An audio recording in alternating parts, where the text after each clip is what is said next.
Bacaan dari Kisah Para Rasul. Pada waktu itu, para rasul mengadakan banyak tanda dan mujizat di tengah masyarakat Yahudi. Semua orang beriman selalu berkumpul di serambi Salomo dalam persekutuan yang erat. Orang-orang lain tidak ada yang berani menggabungkan diri dengan mereka, namun mereka sangat dihormati orang banyak. Makin lama, makin bertambahlah jumlah orang yang percaya kepada Tuhan, baik laki-laki maupun perempuan. Bahkan orang membawa orang-orang sakit keluar ke jalan raya dan membaringkan mereka di atas balai-balai dan tikar, supaya apabila Petrus lewat, setidak-tidaknya bayangannya mengenai salah seorang dari mereka. Juga banyak orang dari kota-kota di sekitar Yerusalem datang berduyun-duyun. Mereka membawa orang sakit dan orang yang diganggu roh jahat, dan mereka semua disembuhkan. Demikianlah sabda Tuhan.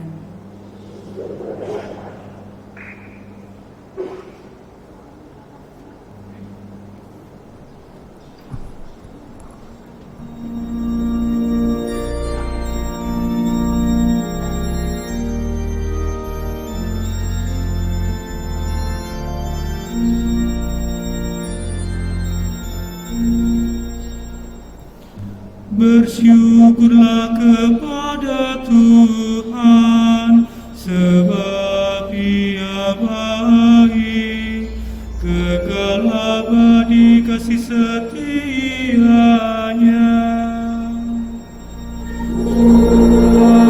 Kepada Tuhan, sebab Ia baik, kekal abadi kasih setia-Nya. Biarlah Israel berkata, kekal abadi kasih setia-Nya. Biarlah kaum Harun berkata, kekal abadi kasih setia-Nya. Biarlah orang yang takwa pada Tuhan berkata, kekal abadi kasih setia-Nya. Bersyukurlah kepada Tuhan, sebab Ia baik, kekal abadi kasih setia-Nya. Aku didorong dengan hebat sampai jatuh, tetapi Tuhan menolong aku. Tuhan itu kekuatanku dan mazmurku. Ia telah menjadi keselamatanku. Suara sorak-sorai dan kemenangan terdengar di kemah orang-orang benar. Tangan kanan Tuhan melakukan keperkasaan. Bersyukurlah kepada Tuhan, sebab Ia baik, kekal abadi kasih setia-Nya.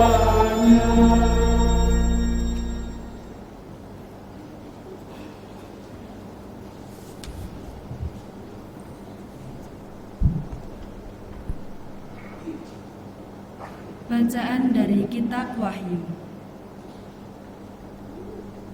Aku, Yohanes, saudara dan sekutumu dalam kesusahan, dalam kerajaan dan dalam ketekunan menantikan Yesus, sedang berada di pulau yang bernama Patmos, terdorong oleh karena firman Allah dan kesaksian yang diberikan oleh Yesus.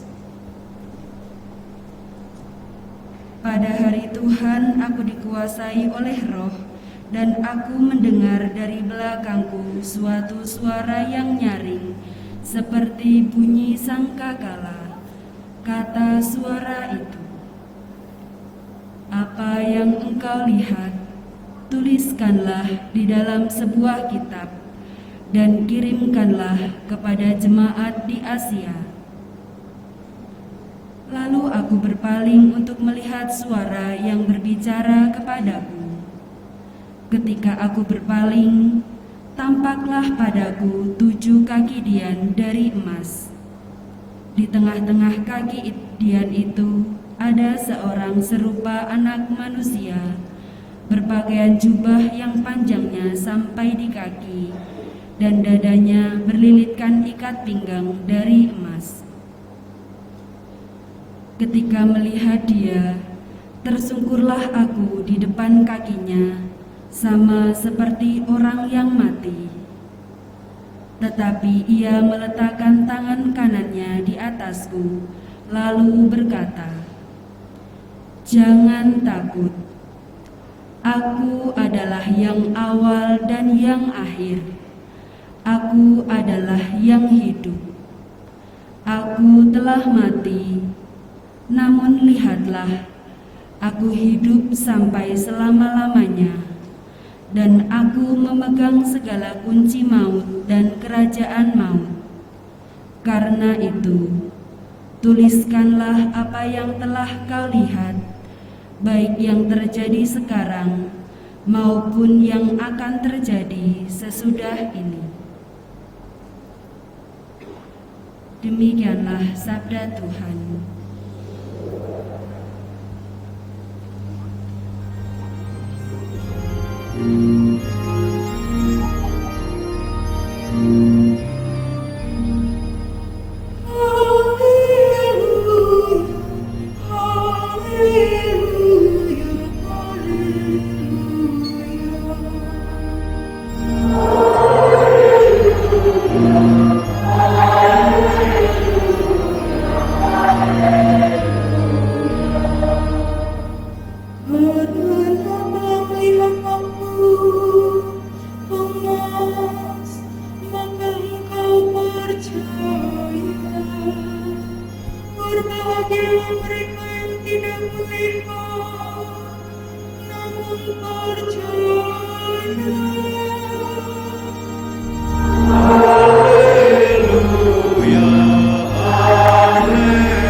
Tuhan bersamamu.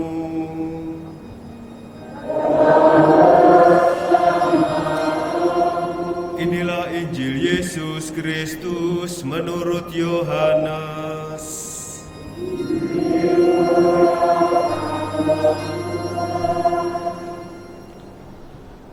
Pada waktu malam di hari pertama pekan itu, berkumpullah murid-murid Yesus di suatu tempat dengan pintu-pintu yang terkunci karena mereka takut kepada para pemuka Yahudi.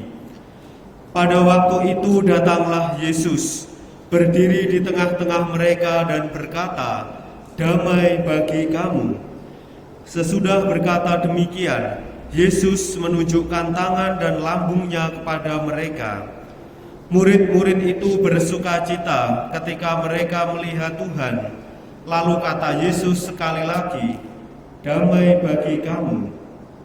Sama seperti Bapa mengutus aku, demikian juga sekarang aku mengutus kamu." Sesudah berkata demikian, Yesus mengembusi mereka dan berkata, "Terimalah Roh Kudus.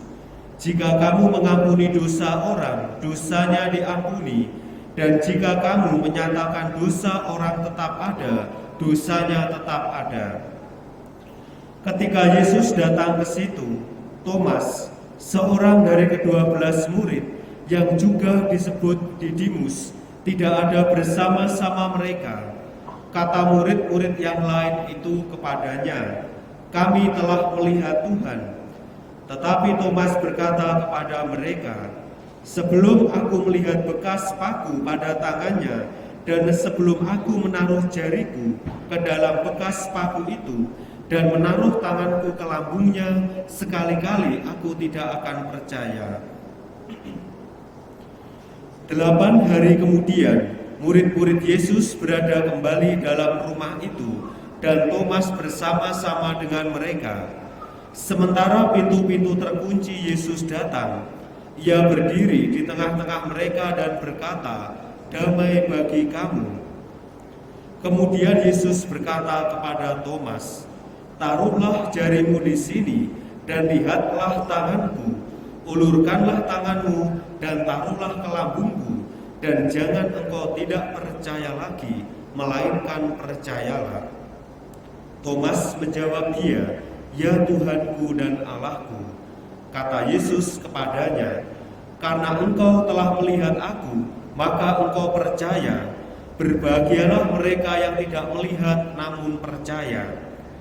Memang masih banyak tanda mukjizat lain yang diperbuat Yesus di depan mata murid-muridnya yang tidak tercatat dalam kitab ini.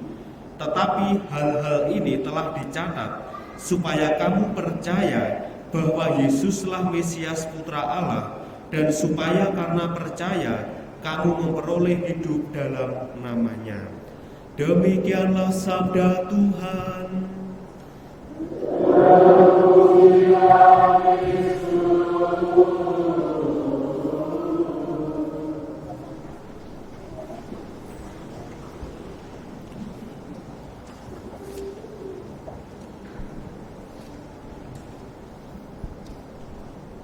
Kata Yesus kepada Thomas, "Karena engkau telah melihat aku, maka engkau percaya. Berbahagialah mereka yang tidak melihat namun percaya." Saudara-saudari yang terkasih,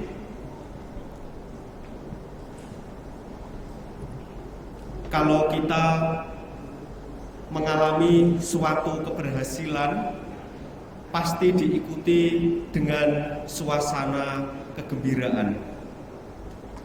Begitu pula sebaliknya, kalau kita mengalami kegagalan, maka kita akan mengalami setidaknya perasaan kesedihan.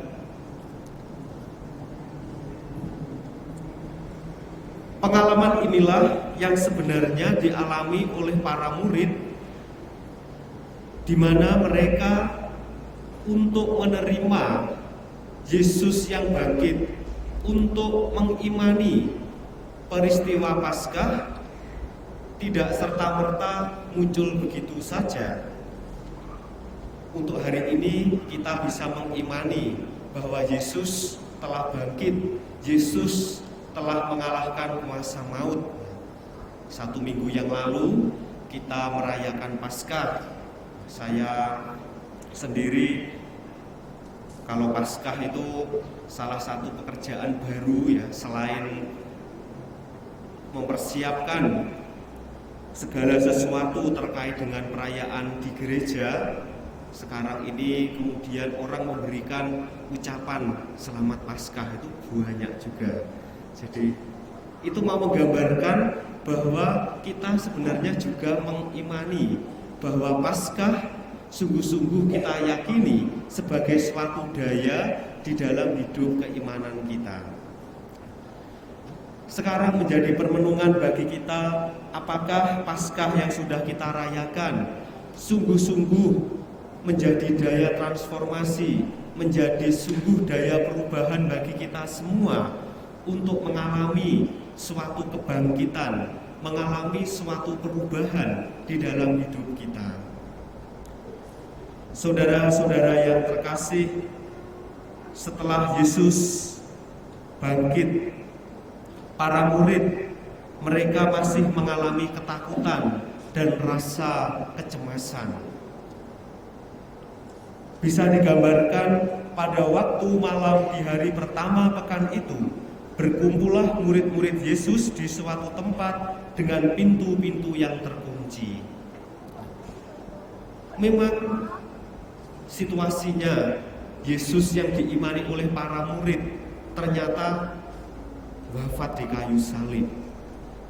Sehingga ketika Yesus menampakkan diri, bacaan-bacaan Injil terus menunjukkan bagaimana Yesus menampakkan diri kepada para murid, kepada para wanita, kepada orang banyak, dan kepada siapapun juga. Bahkan sampai dikatakan memang masih banyak tanda mukjizat lain yang diperbuat Yesus di depan mata muridnya yang tidak tercatat dalam kitab ini. Tetapi hal ini telah dicatat supaya kamu percaya bahwa Yesuslah Mesias Putra Allah, dan supaya karena percaya kamu memperoleh hidup dalam namanya. Maka sebenarnya Injil memberikan suatu kesaksian. Banyak sekali peristiwa-peristiwa penampakan yang diberikan Yesus kepada para murid dan orang banyak. Tidak semuanya dicatat. Ini mau mengatakan bahwa apa yang ditulis itu merupakan tonggak-tonggak dari peristiwa iman. Maka para murid diajak untuk melewati rasa kecemasan dan ketakutan setelah ditinggal oleh Yesus. Saudara-saudari yang terkasih, bacaan Injil yang kita dengarkan, bagaimana Yohanes memberikan suatu peneguhan bagi para murid dan kita semua ketika Yesus menampakkan diri, selalu menggunakan 3 kalimat yang sama, yaitu adalah damai bagi kamu. Kalimat ini diberikan Yesus di dalam menjumpai para murid. Apa artinya kata damai bagi kamu? Artinya adalah bahwa Yesus mengajak para murid untuk meninggalkan rasa kecemasan dan ketakutan untuk mengikuti Dia yang telah bangkit. Yesus menegaskan kepada para murid supaya mereka tidak bimbang, tidak ragu mengikuti Yesus yang telah bangkit. Memang Yesus mungkin dia tidak membawa suatu posisi seperti yang diharapkan para murid, entah itu kekuasaan, entah itu jabatan dan sebagainya. Tetapi Yesus mengajak para murid untuk bersatu dengan Dia, mendapatkan yang namanya sukacita hidup. Dan inilah yang ditawarkan Yesus kepada kita semua. Maka para murid diajak untuk tidak takut, untuk tidak lagi cemas, untuk tidak lagi mengalami keraguan-raguan ketika mengikuti Dia. Maka sabda Yesus yang mengatakan damai bagi kamu, ini sebenarnya merupakan suatu sabda yang sungguh-sungguh memberikan daya rohani bagi kita semua supaya tidak takut, tidak ragu di dalam mengikuti Yesus yang telah bangkit. Memang untuk mengimani Yesus yang bangkit tidaklah mudah. Hal ini nampak dalam pergulatan Thomas. Thomas tidak percaya begitu saja. Mana mungkin Yesus bisa bangkit? Maka Thomas meminta suatu tanda dan bukti. Apa tandanya? Kalau aku belum mencucukkan jariku ke dalam bekas luka-lukanya, maka aku tidak akan percaya bahwa Yesus telah bangkit. Pengalaman Thomas sebenarnya juga mewakili pengalaman kita bersama.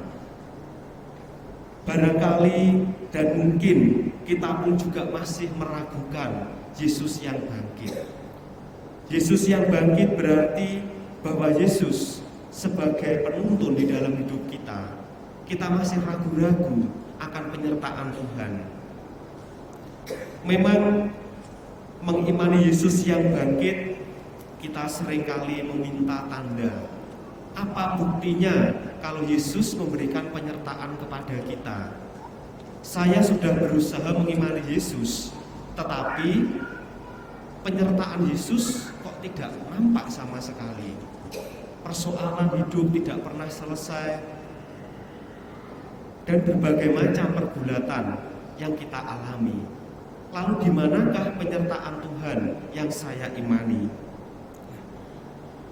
Di sini kita diajak untuk mengimani Tuhan tidak serta-merta hanya menggunakan ukuran-ukuran menurut kita. Seringkali kita memerintah Tuhan, seringkali kita menyetir kehendak Tuhan, tetapi kita tidak taat dengan apa yang Tuhan kehendaki dalam hidup kita. Maka pengalaman Thomas menjadi pengalaman bagi kita bersama. Apakah Yesus yang bangkit juga kita imani sehingga sungguh-sungguh mengubah hidup kita dari manusia lama menjadi manusia Paskah, yaitu manusia yang senantiasa memiliki pengharapan dan memiliki keyakinan bahwa berjalan di dalam Tuhan Yesus, kita semua diajak untuk memperoleh hidup yang kekal. Saudara-saudari yang terkasih, pengalaman kebangkitan dan pengalaman perjumpaan para murid dengan Yesus yang bangkit merupakan pengalaman sebenarnya pertumbuhan iman bagi kita semuanya. Bisa saja kita masih ragu, kita masih belum yakin, kita masih cemas bahwa apakah Yesus sungguh-sungguh menyertai kita semua. Maka kita minta tanda-tanda seperti Thomas, bahwa penyertaan Tuhan itu selalu bisa terukur dengan sesuatu yang kelihatan. Tetapi kita lupa, mungkin kita tidak teliti bahwa pertama-tama yang Yesus minta dari kita adalah iman dan kepercayaan. Maka dari itu, pada hari Minggu Paskah yang kedua ini, bersamaan dengan Minggu Kerahiman Ilahi, di mana kerahiman Allah yang memancar dari hati Yesus yang Maha Kudus, semoga menghalau seluruh kecemasan dan kekhawatiran kita, sehingga kita sungguh-sungguh memiliki suatu keyakinan bahwa cahaya Paskah senantiasa menuntun hati dan hidup kita. Maka dari itu, marilah saudara-saudari yang terkasih, sebagai orang-orang yang telah merayakan Paskah, apakah kita masih hidup di dalam kecemasan dan kekhawatiran? Boleh kita memiliki kecemasan dan kekhawatiran, tetapi bahwa Tuhan tidak tidur. Gusti boten sare, Tuhan tidak meninggalkan kita semua, tetapi Tuhan yang bangkit akan menyertai kita semua, asalkan kita mau membuka diri, percaya dengan cahaya kebangkitannya. Maka dari itu, marilah saudara-saudari yang terkasih, Tuhan telah hadir di dalam hidup kita, maka kita diajak untuk percaya dengan kehadirannya lewat hidup kita sehari-hari.